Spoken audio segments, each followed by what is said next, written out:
Good morning my dear. Class 10th के लिए ये वीडियो मैंने बनाई है जिसमें आपको मैं एनसीईआरटी के करंट एंड इलेक्ट्रिसिटी के न्यूमेरिकल्स, एक्सटर्नल बैक एक्सरसाइज के और इंटरनल एक्सरसाइज के सभी क्वेश्चंस कराऊंगा।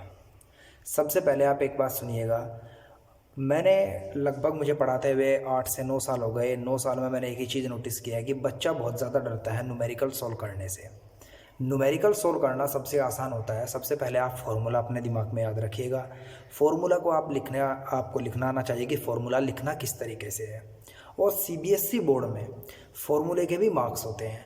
इस वीडियो में मैं आपको बताऊंगा आपको न्यूमेरिकल किस तरीके से अटैम्प्ट करने हैं और किस तरीके से आप पूरे नंबर बोर्ड एग्ज़ाम में अचीव कर सकते हैं।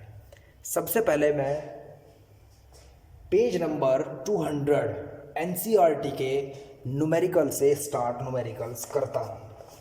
इस पेज पर तीन क्वेश्चन दिए हुए हैं internal. What does an electric current means. Question number first, define unit of current, मतलब यहाँ आपको एम्पियर को एक्सप्लेन करना है। और थर्ड है calculate the number of electrons constituting 1 coulomb charge. 1 coulomb charge के अंदर कितने नंबर ऑफ इलेक्ट्रॉन्स होते हैं आपको ये निकालना है। उससे पहले मैं आप लोगों को, जो भी क्लास 10th के बच्चे हैं, उन्हें बताऊंगा कि यूट्यूब पर आप क्लास 10th की मेरी सीरीज पर जा कर के पूरे चैप्टर को अच्छे से रिवाइज कर सकते हैं। ये 3rd क्लास है क्लास 10th के लिए, जिसमें मैंने एनसीईआरटी का करंट एंड इलेक्ट्रिसिटी एक्सप्लेन किया हुआ है। हो सके तो आप चैनल को सब्सक्राइब भी कर सकते हैं अगर आपको मेरा पढ़ाया समझ आता हो। अदरवाइज अगर नहीं आता तो कोई ज़रूरत नहीं आपको सब्सक्राइब करने की। चलिए, सबसे पहले what does an electric current means. एक करंट का मतलब क्या होता है, इसे समझने के लिए आप सबसे पहले क्या कहेंगे, यहाँ लिखेंगे करंट, इलेक्ट्रिक करंट। जिस तरीके से आपको आंसर मैं देना सिखाऊंगा आप उसी तरीके से बोर्ड एग्जाम के आंसर शीट पे आंसर लिख कर के आएंगे, क्योंकि आंसर शीट चेक करते हुए हमें भी टाइम हो गया। हमें पता है कि बच्चा जितना बढ़िया एक्सप्लेन करेगा उतने मार्क्स उसे मिलेंगे। और एक्सप्लेन करने का तरीका, अगर थ्योरेटिकल आंसर आपके पास आता है तो थ्योरेटिकल आंसर की सबसे पहले हेडिंग बनाइएगा उसी क्वेश्चन से। जैसे कि मैंने इलेक्ट्रिक करंट एक हेडिंग बनाई है, इलेक्ट्रिक करंट। अब इलेक्ट्रिक करंट की डेफिनेशन लिखिएगा, flow of charge per unit time said to be electric current, electric current. My dear, इतना तो वहाँ सभी बच्चे लिख करके आएंगे। आप एक्स्ट्रा ऑर्डिनरी स्टूडेंट हैं, आप विशाल सर के स्टूडेंट हैं, तो आप वहाँ इस तरीके से आंसर देंगे ताकि एग्जामिनर मजबूर हो जाए आपको पूरे नंबर देने के लिए। जब आपने ये लिख दिया तो आप इसके बाद इसका फॉर्मूला भी जरूर लिखेंगे। आप लिखेंगे current is equals to flow of charge upon time. और करंट को आई से डिनोट करते हैं और चार्ज को क्यू से। ये आंसर। अब इसी में मैं आपको बताऊं, आप ये भी लिख सकते हैं कि SI unit of current is ampere, SI unit of charge is coulomb, SI unit of time is second. Current is a scalar quantity, charge is a scalar quantity, time is a scalar quantity. लेकिन वो बहुत ज़्यादा हो जाएगा। Up to the mark अगर answer दें, यहाँ आपको कंप्लीट 1 मार्क 100% मिलेगा। अगर 1 मार्क टीचर यहाँ नहीं देता तो यहाँ तो उसे 101% 1 मार्क देना पड़ेगा। अगर क्वेश्चन 2 नंबर का आता है और आप सिर्फ इतना लिखते हैं तो आपको 1 ही नंबर मिलेगा। अगर 2 नंबर का क्वेश्चन होगा सीबीएसई बोर्ड में तो आपको पूरे 2 मार्क्स अब मिलेंगे जब आपने फॉर्मूला लिख दिया। इसके बाद बच्चे चलते हैं हम क्वेश्चन नंबर 2 पर। सेकेंड क्वेश्चन क्या कहता है, define the unit of current. Current की ऐसा यूनिट को आपको एक्सप्लेन करना है।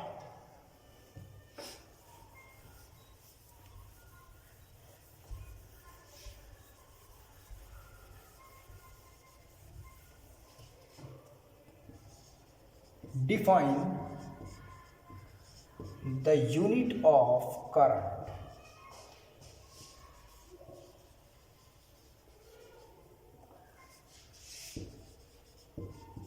बेटा दरअसल हमारे सिलेबस में ऐसा यूनिट ही है, तो इस यूनिट का मतलब ऐसा यूनिट ही है। पेपर में ये भी आ सकता है कि डिफाइन द ऐसा यूनिट ऑफ करंट। तो आप लिखेंगे सबसे पहले ऐसा unit of current is ampere.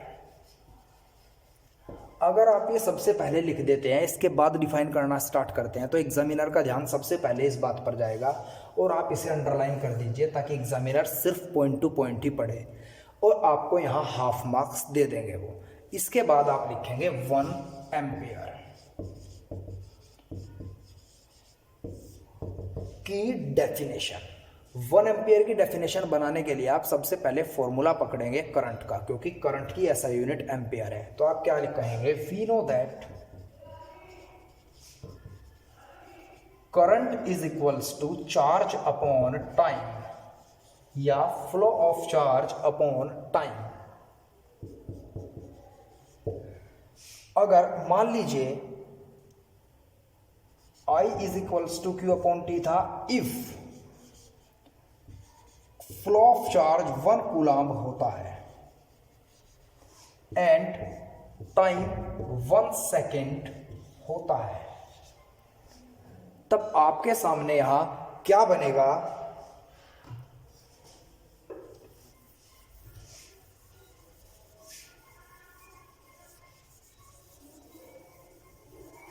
तब आप इसे इस तरीके से लिखेंगे, current is equals to 1 coulomb upon 1 second.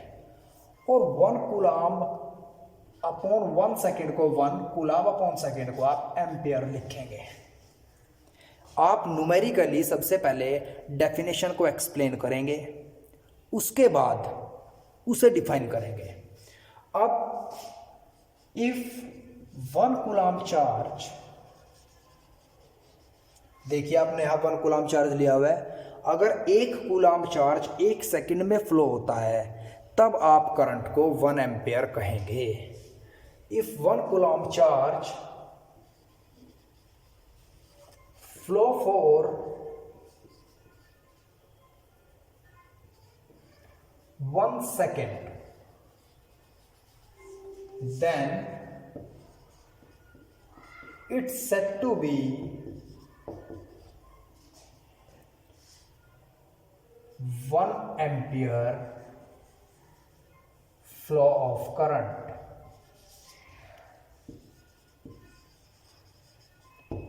मैं मानता हूं इससे सटीक डेफिनेशन आप शायद खुद ना बना सकें, तो आप बिल्कुल पॉइंट टू पॉइंट यही लिखेंगे।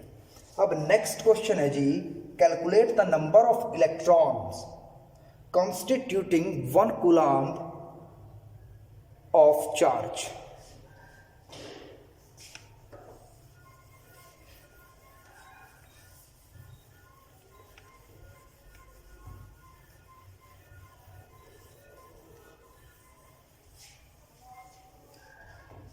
लिख लीजिए इस क्वेश्चन को आप, कैलकुलेट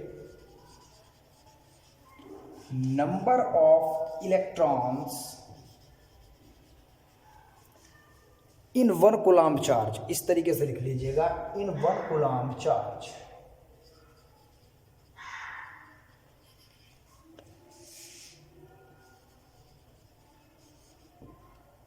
तो सॉल्यूशन लिखेगा, सबसे पहले बेटे मैंने आपको बताया था फ्लो ऑफ चार्ज का फॉर्मूला। फ्लो ऑफ चार्ज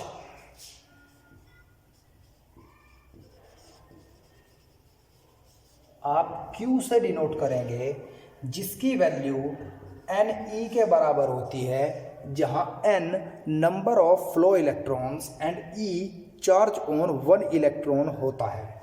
आपको कैलकुलेट करना है नंबर ऑफ इलेक्ट्रॉन्स, तो नंबर ऑफ इलेक्ट्रॉन्स होंगे Q अपॉन E। चार्ज दिया गया है आपको 1 कूलाम्ब, इलेक्ट्रॉन पर चार्ज आपको याद रखना है कि इलेक्ट्रॉन के ऊपर चार्ज 1.6 10⁻⁻19 कूलाम्ब होता है।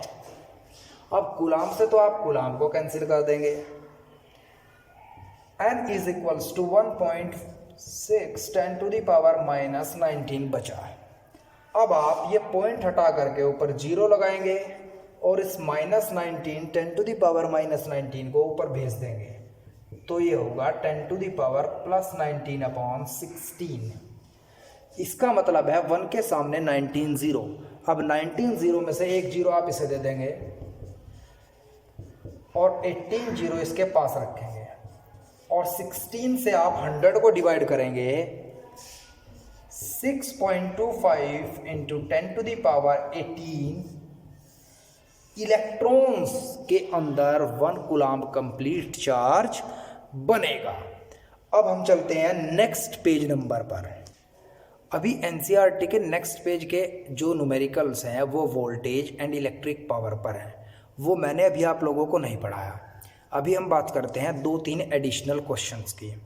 तो फर्स्ट क्वेश्चन लिखिएगा, if 10⁻6 electrons flow each second, लिखिए जरा, if 10⁻6 electrons flow each seconds, then how much current flow? ये प्रीवियस ईयर सीबीएसई बोर्ड में आ चुका है क्वेश्चन, एडिशनल क्वेश्चन है, एनसीईआरटी से थोड़ा सा अलग।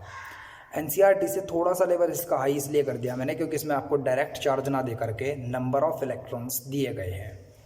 अब नंबर ऑफ इलेक्ट्रॉन्स के लिए आप सबसे पहले समझिए, करंट इज इक्वल्स टू आपके सिलेबस में या आपके यहाँ या आपको बताया गया है चार्ज अपॉन टाइम, जहाँ चार्ज का मतलब फ्लो ऑफ चार्ज से है। तो करंट Q अपॉन T के बराबर है, लेकिन पूरे न्यूमेरिकल में कहीं भी चार्ज के बारे में बात नहीं की गई, नंबर ऑफ इलेक्ट्रॉन्स के बारे में बात की गई है। तो आप Q का फॉर्मूला Ne लिखेंगे, तो I is equals to Ne upon T और N की वैल्यू आप रख दीजिएगा 10⁻6, E की वैल्यू रख दीजिएगा -19 कूलम्ब और टाइम ईच सेकंड कहा गया है तो मतलब 1 सेकंड। कूलम्ब अपॉन सेकंड से आएगा एम्पियर ऐसा यूनिट और 1.6 10⁻6 प्लस -19 मतलब -13, तो 1 सेकंड में इतना करंट फ्लो होगा। माय डियर, नेक्स्ट वीडियो में मैं आपको इलेक्ट्रिक पोटेंशियल पढ़ाऊंगा। इससे पहले मैं आपको बताता हूँ कुछ इंपॉर्टेंट सिंबल्स होते हैं आपके सिलेबस में। आज मैं सिर्फ आपको 5 या 6 सिंबल बताऊंगा जो इम्पोर्टेंट हैं और उसके बाद जैसे जैसे आप आगे वीडियोस देखेंगे उसमें आपको नेक्स्ट सिंबल्स बताते चला जाऊंगा। इम्पोर्टेंट सिंबल,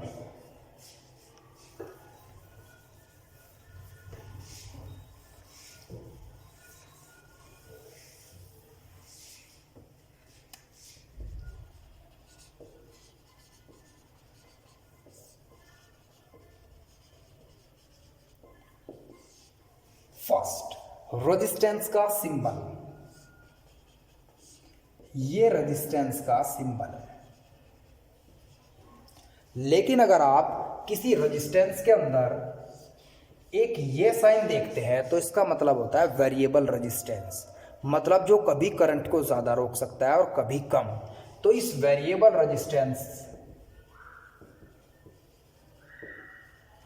का दूसरा नाम रियोस्टेट होगा।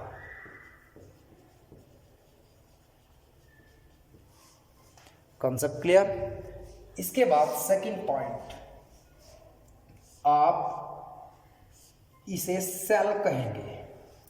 सेल के अंदर 2 टर्मिनल होंगे, एक बड़ा टर्मिनल एक छोटा। मैं आपको पहली वीडियो में बता चुका हूं पॉजिटिव टर्मिनल को आप बड़ा क्यों बनाते हैं। बड़ा टर्मिनल ये होगा पॉजिटिव और ये छोटा टर्मिनल। अगर किसी सेल के अंदर आप ऐसे देखते हैं तो इसे कहेंगे वेरिएबल सेल, मतलब कभी इसका पोटेंशियल या वोल्टेज कम हो सकता है और कभी ज़्यादा, लेकिन ऐसी सेल का मैक्सिमम पोटेंशियल हमेशा कांस्टेंट रहता है। Third point, battery. जब सीरीज में 2 या 2 से ज़्यादा सेल को आप ऐड करते हैं तब एक बैटरी बनती है। यहाँ मैंने एक सेल ये ली और एक सेल ये ली और एक बैटरी बनाई, जिस बैटरी की ताकत 2 सेल के बराबर है। पॉजिटिव टर्मिनल ये है, फिर एक नेगेटिव टर्मिनल है, फिर पॉजिटिव और फिर नेगेटिव। ये बन गई एक बैटरी। वही है, अगर आप बैटरी के अंदर भी आप एरो देखते हैं तो बैटरी विद वेरिएबल पोटेंशियल या फिर वेरिएबल बैटरी।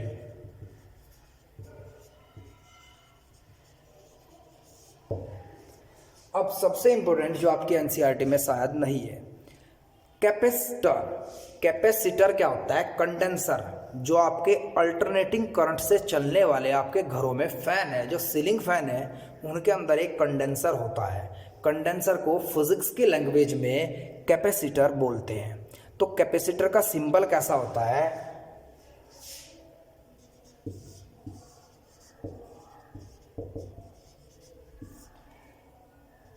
इसमें दोनों टर्मिनल की हाइट बराबर होती है, ये कैपेसिटर कहलाता है। कैपेसिटर। अगर कैपेसिटर के अंदर भी एरो होगा तो ये वेरिएबल कैपेसिटर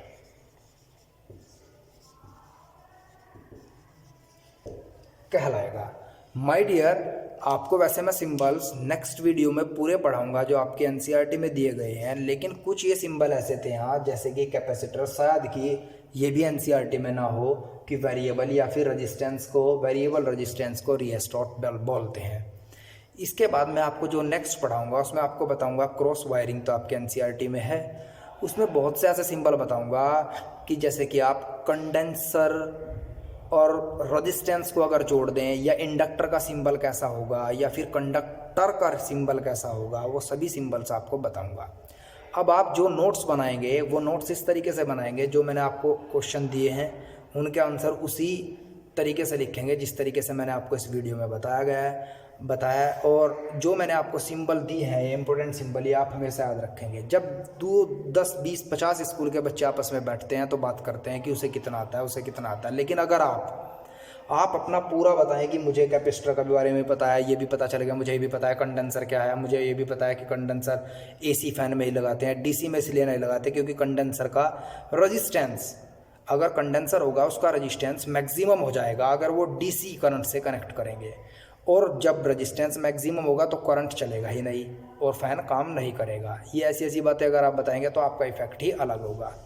माय डियर, अगर आप लोगों ने क्लास 10th के बारे में पूरी करंट एंड इलेक्ट्रिसिटी को पूरा पढ़ना है तो प्लेलिस्ट में जाइएगा, फिज़िक्स गुरु विशाल त्यागी सर, और उसमें क्लास 10th की प्लेलिस्ट में मैं वीडियोस डाल दूंगा, उसमें से आप नोट्स बना सकते हैं, तैयारी कर सकते हैं। बोर्ड तक आपको ये वीडियोस काम आएंगी। अब चलते चलते मैं यही बात कहूँगा, अगर आपको मेरा पढ़ाया अच्छा लगता है तो प्लीज़ आप सब्सक्राइब कर दीजिएगा और वीडियो को शेयर कीजिए ज़्यादा से ज़्यादा, कम से कम सहारनपुर में तो फैली जाए। That's all for the day my dear.